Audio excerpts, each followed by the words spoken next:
Bonjour. La dernière fois, on a étudié les conditions de la formation d'une image nette à l'aide d'une lentille convergente.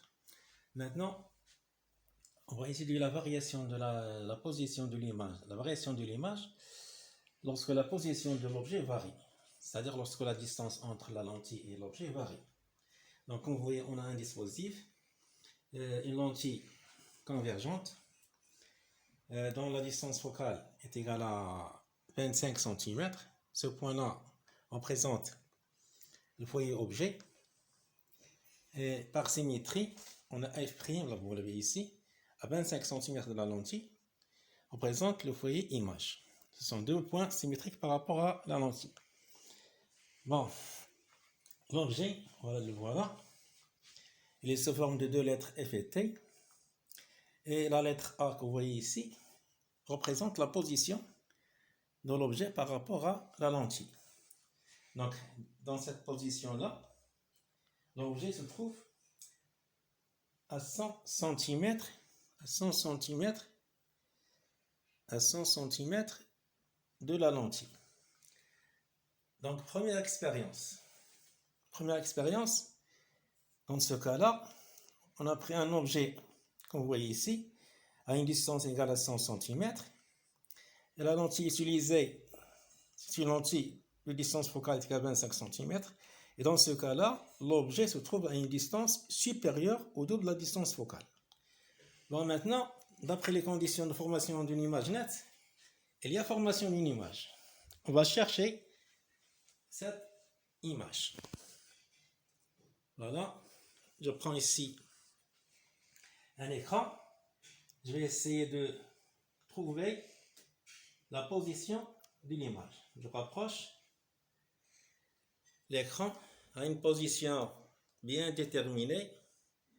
Il y a formation d'une image nette renversée et de dimension plus petite que celle de l'objet. Bon, les résultats de l'expérience, on a une image, dans ce cas formée, c'est une image réelle renversée. Vous remarquez que la distance entre la lentille et l'image est 33 cm. C'est une distance qui est inférieure à la distance entre la lentille et l'objet. Et d'après l'écran, on remarque que la dimension de l'image est plus petite que la dimension de l'objet. On va passer maintenant à une deuxième position de l'objet. On va prendre l'objet à une position égale à 75 cm. Toujours, on n'a pas changé de lentille. Et cette distance-là, c'est une distance qui est toujours supérieure au double de la distance focale. Car le double, c'est 50 cm. Voilà, on va changer la position de l'objet. Et on va mettre l'objet à une distance égale à 75 cm. Maintenant, voyons si on a toujours une image nette. On n'a plus une image nette. On va chercher cette image. Voilà cette image. Voilà. Donc l'image a changé un petit peu de dimension. L'image s'est éloignée de la lentille. Il se trouve maintenant à une distance égale à 63 cm de la lentille. Donc résultat de ce cas-là, l'image obtenue, c'est une image qui est renversée. La distance entre l'image et la lentille, elle est toujours inférieure à la distance entre la lentille et l'objet. Et la dimension de l'image est inférieure à la dimension de l'objet. On passe maintenant à une troisième position de l'objet. À cette troisième position, on va placer l'objet à une distance égale à 50 cm. Et cette distance-là, l'objet va se trouver à une distance égale 2 fois la distance focale. Donc on va déplacer maintenant l'objet. Et on le place à une distance égale à combien? On a dit 50 cm. Donc voilà 50 cm. C'est le double de la distance focale. La distance focale c'est 25. Le double c'est 50. Bon, est-ce que l'image sur l'écran est nette? Non, il n'est pas net. Pourquoi? Parce que l'image a changé de position. On va chercher où se trouve cette image. Voilà, cette image. Cette image, elle est nette, renversée, elle est réelle. Mais vous allez remarquer que cette image va se former à une distance égale aussi à 50 cm. À 50 cm. Signifie que lorsque l'objet se trouve à une distance égale 2 fois la distance focale, l'image va se former à une distance égale aussi au double de la distance focale. Et vous remarquez aussi que l'image, la dimension de l'image est égale à la dimension de l'objet. Elle est égale en dimension.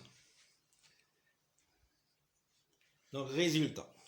L'image obtenue dans ce cas, c'est une image réelle renversée et se trouve à une distance égale à la distance entre l'objet et la lentille, et la dimension de l'image est égale à la dimension de l'objet. Bon, maintenant, on va passer à un quatrième cas. On va placer maintenant l'objet à une distance égale à 40 cm. Si on compare cette distance avec la distance focale, cette distance OA, elle est supérieure à la distance focale, strictement supérieure. Elle est inférieure au double de la distance focale. Donc, on va déplacer maintenant l'objet pour le positionner à une distance égale à 40 cm. Voilà, 40 cm.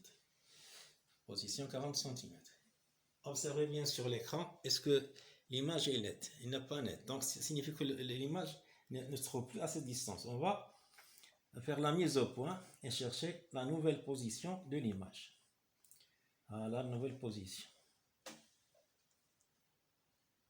Voilà.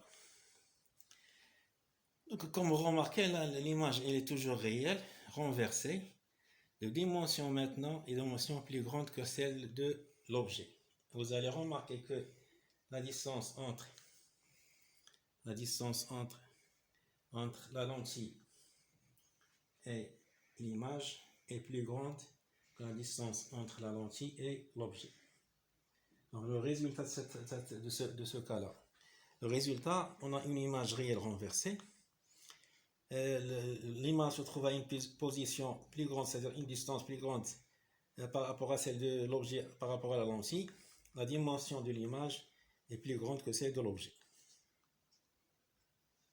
On va rapprocher encore l'objet de la lentille. On va prendre une distance qui est égale à la distance focale. Donc l'objet se trouve maintenant à une distance OA égale à F est égale à 25 cm est égale à la distance focale. Voilà, je vais rapprocher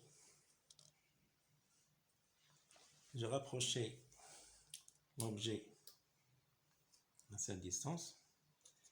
Donc 25 cm. Et l'objet coïncide maintenant avec le foyer objet. Où est maintenant l'image? Il n'y a plus d'image ici donc sur l'écran. Donc on va chercher cette image. Elle est très très loin. On n'a pas l'écran. On va éloigner l'écran. Bien sûr, l'image se forme très très très loin. Vous voyez sur le mur cette image-là. Elle est sur le mur. Mais elle est très loin, très très très loin. Donc c'est une image qui est réelle renversée. Se trouve à une distance très très très loin. On dit que cette image est à l'infini. Et la dimension de l'image, cette dimension a pour dimension assez grande. Et l'image se trouve maintenant à l'infini. C'est le cas contraire que lorsque l'objet se trouve à l'infini. Si je prends maintenant l'objet, je le positionne à l'infini, l'image va se rapprocher